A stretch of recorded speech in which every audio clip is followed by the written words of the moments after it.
Yes, greetings of the day students. Today I am going to tell you how to write your formal letter or a letter to editor. Okay, a letter to the editor. ठीक है, 10th और 12th के दोनों ही exams में ये letter हर बार पूछा जाता है, लेटर टू द एडिटर. ठीक है, और जो 12th है, 12th में इसके साथ ऑप्शन में आपको जॉब लेटर दिया जाता है और 10th में लेटर टू एडिटर के साथ आपको एक और कंप्लीट लेटर पूछा जाता है. ठीक है, तो चलिए I will tell you how to write a letter to editor. It's important for CBSE, RBSE and HBSE boards, English and Hindi medium boards. Yes, when you are going to write a letter to editor, first of all you have to write sender's address. ठीक है, sender means you are writer. और अगर आपको starting में question में ये दिया जाता है कि you are Sunil, you are Rita, you are Sita, है ना, आपका जो अपना एड्रेस है, सेंडर मीन्स राइटर. राइटर कौन होगा? आप खुद होगे राइटर, है ना, तो हम उसको क्या कहते हैं? Sender, sender's address. ठीक है, इधर वाली साइड से ही आपको लेटर स्टार्ट करना होता है, चाहे आप हिंदी मीडियम में हो या इंग्लिश मीडियम के स्टूडेंट्स हो. ये CBSE में भी ये क्लियर लाइंस हैं कि अब सभी कंपोजिशंस ब्लॉक फॉर्म में लिखी जाएगी. ब्लॉक में स्टार्टिंग में आपको, जैसे सपोज दैट ये आपकी नोटबुक है और इस नोटबुक में यहाँ जो मार्जिन आपको दिया होता है ये तो होता ही है, बट यहाँ किसी तरह का स्पेस आप लोग नहीं छोड़ोगे. ठीक है, सेंडर एड्रेस, सेंडर एड्रेस में आपको क्या क्या लिखना होता है? यहाँ ही लिखना है, जहाँ मैंने सेंडर एड्रेस लिखा है ना, इसी जगह पे लिखना है आपको. और अब देखिए आपको किस तरह से लिखना होता है. इसके सामने में इधर वाली तरफ लेटर बनाकर आपको दिखा रही हूँ, है ना. उसमें दिया होगा यू आर सीता और रोहन, कुछ भी नेम दिया होगा. उसके बाद आपका एड्रेस दिया होगा, हाउस नंबर वगैरह दिया होता है. जैसे मैंने कुछ 21 दुर्गा कॉलोनी. ठीक है, अब जो भी आपकी सिटी होगी, यहाँ सिटी का नेम दिया होगा. अगर आपका शॉर्ट में ये एड्रेस दिया जाता है 21, फिर स्ट्रीट नेम दिया जाता है, फिर कॉलोनी नेम और फिर आपका सिटी दिया जाता है, तो वैसे ही आप लोगों को लिखना होता है. ठीक है, उसके बाद आपको क्या करना है? सेंडर एड्रेस जो आ जाता है उसके बाद वन लाइन आपको स्किप कर देनी है. फिर आप लोग लिखोगे डेट. देखो, डेट में मोस्टली स्टूडेंट्स डेट लिखने में ही मिस्टेक करते हैं. डेट कैसे लिखी जाती है? यहाँ मैंने आपको डेट लिखवानी है इसलिए मैंने डेट वर्ड लिखा. ठीक है, बट जब आप लोग डेट लिखोगे तो अगर आपने ये डेट वर्ड ऐसे लिखा ना तो यू आर रॉन्ग. ये डेट वर्ड नहीं लिखना. ठीक है, आपको इस डेट वर्ड को इरेज कर देना है, छोड़ देना है. मैं यहाँ क्रॉस लगा के छोड़ रही हूँ कि आपको ध्यान रहे कि डेट वर्ड लिखना नहीं है. आपको कैसे लिखनी है डेट? डेट आपको, जैसे मैं आज कहूँ 24 मई है, ठीक है, तो आप लिखोगे 24 लिखोगे, फिर ऊपर TH चल रहा है. ठीक है, मंथ का नेम आपको फुल लिखना है, मई. ठीक है, अगर जनवरी है तो आपको ये जैन लिख के छोड़ना नहीं है. क्या लिखना है आपको? JANUARY फुल लिखना है. इसके बाद मंथ नेम के बाद कॉमा आएगी और फिर 2023, फिर कॉमा नहीं आएगी. ठीक है, और अगर आप इस वे से डेट लिखना नहीं चाहते हो तो आप कैसे लिख सकते हो? आप लिख सकते हो 24 मई. अगर आप यहाँ TH नहीं लगा रहे हो ना तो आपको यहाँ कॉमा भी नहीं लगाना. ठीक है, अगर यहाँ TH लगाओगे तो आपको यहाँ कॉमा लगानी है, और अगर यहाँ TH नहीं लगाओगे तो आप लोग कॉमा भी नहीं लगाओगे, डायरेक्ट लिखोगे 2023. बोर्ड्स के एग्जाम्स में ये मिस्टेक्स जो होती है ना, सिंगल मिस्टेक का भी हाफ मार्क कट हो जाता है, क्योंकि एक्यूरेसी का भी 1 मार्क होता है. और एक्यूरेसी में अगर आपकी सिंगल मिस्टेक भी है ना तो भी आपका हाफ मार्क कट होगा ही. ठीक है, तो या तो आप डेट ऐसे लिख सकते हो या इस वे से लिख सकते हो. डेट वर्ड अगर आप ये आगे लगाते हो ना, नहीं, तो इसके आपके मिस्टेक के मार्क कट होंगे. ये वर्ड आपको नहीं लिखना है. क्लियर? इसके बाद फिर से आपको एक लाइन यहाँ स्किप कर देनी है. डेट के बाद आपको सिंगल लाइन स्किप करनी है. फिर क्या आएगा? सेंडर एड्रेस, डेट और फिर रिसीवर एड्रेस. Receiver's address. अब रिसीवर एड्रेस में देखो आपको कैसे लिखना है, हमने स्टार्टिंग में दिया a letter to the editor. सबसे पहले रिसीवर एड्रेस में किस ऑफिसर को आप सेंड कर रहे हो, फॉर्मल लेटर है तो फॉर्मल लेटर ऑफिसर को ही सेंड होगा, है ना। तो उसमें क्या है, सबसे पहले हमें उसकी डेजिग्नेशन लिखनी है। डेजिग्नेशन मीन्स अब हम न्यूज़पेपर के एडिटर को लिख रहे हैं तो उसकी डेजिग्नेशन मीन्स ऑफ द पद, ठीक है। मैं हिंदी में भी साथ साथ बताती चलती हूँ क्योंकि ये हिंदी मीडियम के स्टूडेंट्स के लिए भी उतना ही इम्पोर्टेंट है। तो हम डेजिग्नेशन मीन्स उसका पद लिखेंगे द एडिटर। देखो यहाँ स्टूडेंट्स मिस्टेक करते हैं, या तो द नहीं लगाते हैं। एग्जामिनर आपको डायरेक्ट क्वेश्चन देता है write your letter to editor, कई बार तो वो लिखता है कि write your letter to the editor, और कई बार वो डायरेक्ट देता है write your letter to editor. तो आपको द लगाना है, ठीक है। एडिटर से पहले द लगाना है और ध्यान रखिएगा एडिटर का ई कैपिटल लिखना है आपको, ये नहीं लिखना है द एडिटर, ऐसे नहीं लिखना है। ऐसे लिखते ही आपकी फिर मिस्टेक हो जाएगी, ठीक है। आपको क्या देना है, ई कैपिटल देना है द एडिटर। फिर जो भी आपको न्यूज़पेपर का नेम क्वेश्चन में दिया होगा वही न्यूज़पेपर का नेम लिखना है। सपोज दैट आपको द राजस्थान पत्रिका दिया है, राजस्थान पत्रिका।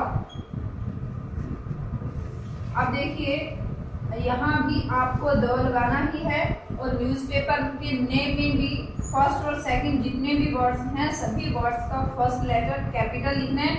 ये माइनर जो मिस्टेक है ना, ये देखने में छोटी छोटी मिस्टेक लग रही है, आपको लगता है कि मैडम हमें छोटे बच्चों की तरह पढ़ा रही है, बट जब आप राइट करते हो ना लेटर, उसमें ये मिस्टेक्स करते हो। तो क्या है, द लगाना पड़ेगा आपको, चाहे आपको क्वेश्चन में एग्जामिनर देता है या नहीं देता है, फिर भी आपको द लगाना है। मोस्टली स्टूडेंट्स यही मिस्टेक्स करते हैं, ठीक है। जब भी मैं इवैल्यूएशन के लिए जाती हूँ ना 10th 12th के चेक करने के लिए क्वेश्चन, तो उसमें भी बहुत से स्टूडेंट्स की ये मिस्टेक्स होती है कि वो द नहीं लगाते हैं, ठीक है।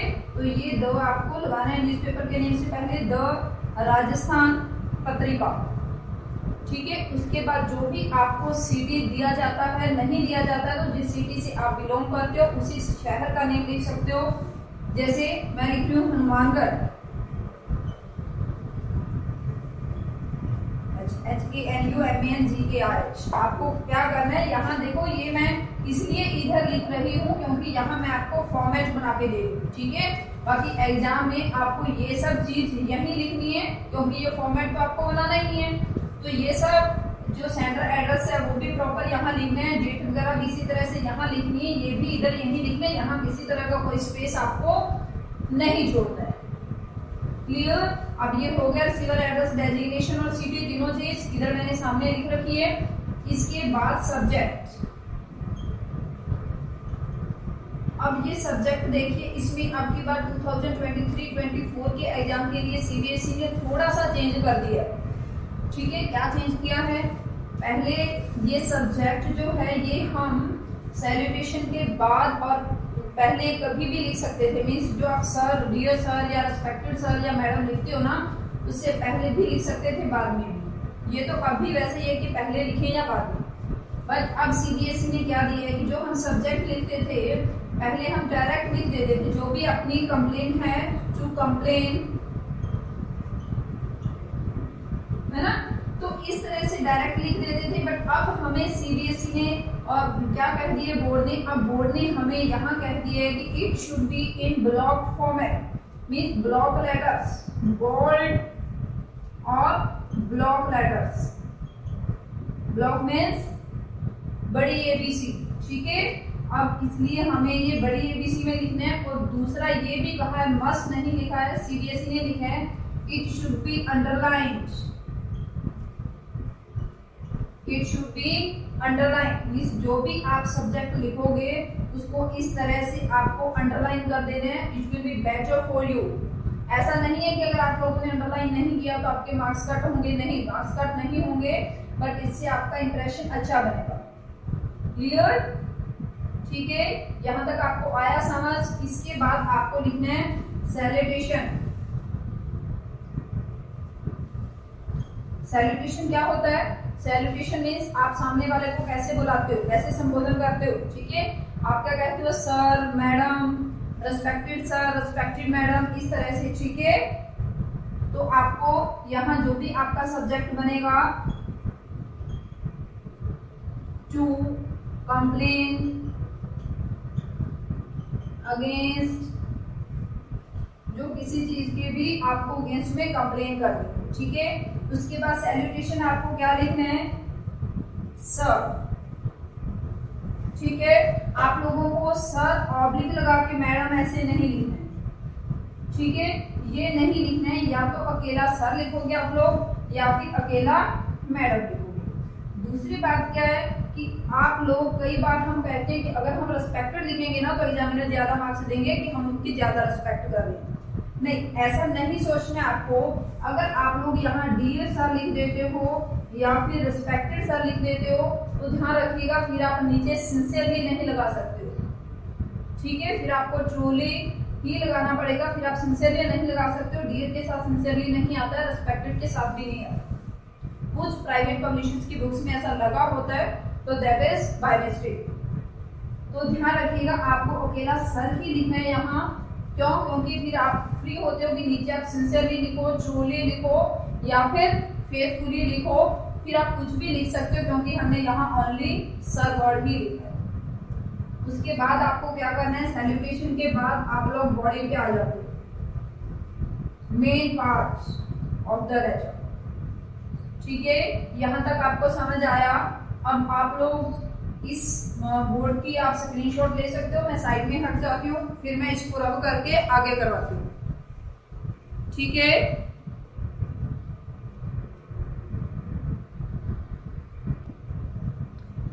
यस बेटा, how you will write body. देखिए स्टार्टिंग में कोई स्पेस नहीं देना आपको बॉडी लिखते टाइम। बॉडी लिखते कैसे बनाओगे आप बॉडी, सपोज दैट ये आपकी 6 और 7 लाइंस में आपको बॉडी प्रिपेयर करनी होती है, ठीक है। अब बॉडी में क्या करना है, फर्स्ट 2 लाइंस में आपको देनी होती है इंट्रोडक्शन, ठीक है। मींस फर्स्ट 2 और 2.5 lines passage is called introductory paragraph, ठीक है। इंट्रो देनी होती है। फिर आपको 3 और 4 लाइंस में उसका क्या देना होता है, डिटेल। आप क्या देना चाहते हो, मेन बॉडी होती है उसका मेन पार्ट, ठीक है। अब उस मेन पैराग्राफ में जो भी आप लिखना चाहते हो, जो भी आपकी कंप्लेन है, मोस्टली कंप्लेन ही होती है जो आपके 10th और 12th के एग्जाम में पूछी जाती है ना। एडिटर में मोस्टली कंप्लेन के लिए ही आता है। थर्ड देखिए क्या होगा, थर्ड होगा कंक्लूजन। अब कंक्लूडिंग पैराग्राफ जो हो गया वो भी आपका लास्ट 2 लाइंस का होगा, 2 और हाफ लाइंस, ठीक है। अब ये 6 और 7 लाइंस की आपकी पूरी क्या बन गई है, बॉडी, ठीक है। अब देखिए इसके बाद आपको क्या करना है, इसके बाद आपको लिखना होता है सब्सक्रिप्शन।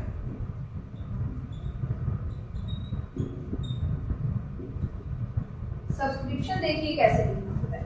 सब्सक्रिप्शन में आप लोग योर्स लिखते हो, ठीक है। अब आप यहाँ मोस्टली स्टूडेंट्स मिस्टेक करते हैं, वो योर्स को कैसे लिख देते हैं, योर्स को वो लिख देते हैं YOURS, यहाँ एपोस्ट्रोफी ऐसा लगाते हैं, ठीक है। आपको योर्स डायरेक्ट लिखना है, एपोस्ट्रोफी लगाना नहीं है। Y कैपिटल आएगा, योर्स में S विदाउट एपोस्ट्रोफी आएगा, क्लियर, ठीक है। योर्स आएगा। इसके बाद आप ट्रूली लिखो, सिंसियरली लिखो या फेथफुली लिखो। अगर आपने सैल्यूटेशन में सर के साथ डियर या फिर रिस्पेक्टेड लगा दिया है तो फिर आप सिंसियरली वर्ड यूज नहीं करोगे, ठीक है। बेटर रहेगा अगर आप रिस्पेक्टेड या डियर लगाते हो कुछ भी, आप यहाँ ट्रूली लगा दो, ठीक है। इसके साथ कोई बाउंडेशन नहीं है अगर आप ट्रूली वर्ड लगा रहे हो। स्पेलिंग भी इजी रहेगी, मिस्टेक होने के चांसेस कम रहेंगे, बट ध्यान रखिएगा ट्रूली में भी, सिंसियरली में भी, ओबीडियंटली, फेथफुली, चाहे आप कोई भी वर्ड लिख रहे हो उसका ये फर्स्ट लेटर स्मॉल रहेगा, इसको इस तरह से मत कर देना, ठीक है। स्टूडेंट्स मोस्टली मिस्टेक क्या करते हैं, या तो एपोस्ट्रोफी ऐसा लगा देते हैं या फिर ये टी है या ऐसा या फेथफुली का एफ है वो कैपिटल लिख देते हैं, ठीक है। फिर आपकी यहाँ मिस्टेक हो जाती है। ये छोटी छोटी मिस्टेक्स आपको इसलिए बता रही हूँ कि आप बोर्ड्स में अपने मार्क्स ना करवाओ, ठीक है। Your story. इसके बाद आपको क्या करना है, अपने सिग्नेचर करने हैं आपको। उसके बाद आपको अपना नेम लिखना होता है, ठीक है। सिग्नेचर लिखने हैं, फुल सिग्नेचर रनिंग हैंड में। नेम नहीं कह रही हूँ, ध्यान से सुनिएगा। मैंने यहाँ आपको साइन कहा है, सिग्नेचर। फिर आप अपना नेम लिखोगे। नेम पहले तो आप कैपिटल और स्मॉल वर्ड्स, जैसे भी आपका फर्स्ट वर्ड कैपिटल लिख के अपना नेम लिख देते थे, बट अब की बार फॉर्मेट में ये ब्रैकेट में क्लियर लिखा हुआ है कि कैपिटल लेटर्स में लिखना है नेम, ठीक है। कैपिटल लेटर्स में लिखना है। मीन्स अगर मैं मेरा नेम लिखूं तो मुझे ऐसे लिखना पड़ेगा, ऐसे, ठीक है। ध्यान रखिएगा, साइन के बाद में आएगा नेम, साइन से पहले नेम नहीं आएगा, ठीक है। उसके बाद डेजिग्नेशन खुद की, मीन्स आप कौन हो, स्टूडेंट हो या टीचर हो या फिर आप कोई भी हेड बॉय या हेड गर्ल हो, ये ऑप्शनल है। डेजिग्नेशन लिखना कोई जरूरी नहीं है, ठीक है। क्लियर? यस स्टूडेंट्स, मैंने अपनी तरफ से हर एक छोटी से छोटी, जहां भी आप माइनर मिस्टेक आपसे हो सकती है, वो मैंने क्लियर की है। आपको होप सो आपको बहुत अच्छी तरह से समझ आया होगा। किसी तरह की आप मिस्टेक नहीं करोगे बोर्ड सी एग्जाम में। जितने भी मार्क्स का आता है, सीबीएसई में 5 मार्क्स का आता है, तो you will get 5 full marks, okay. If you like this video, then comment and share to your friends also.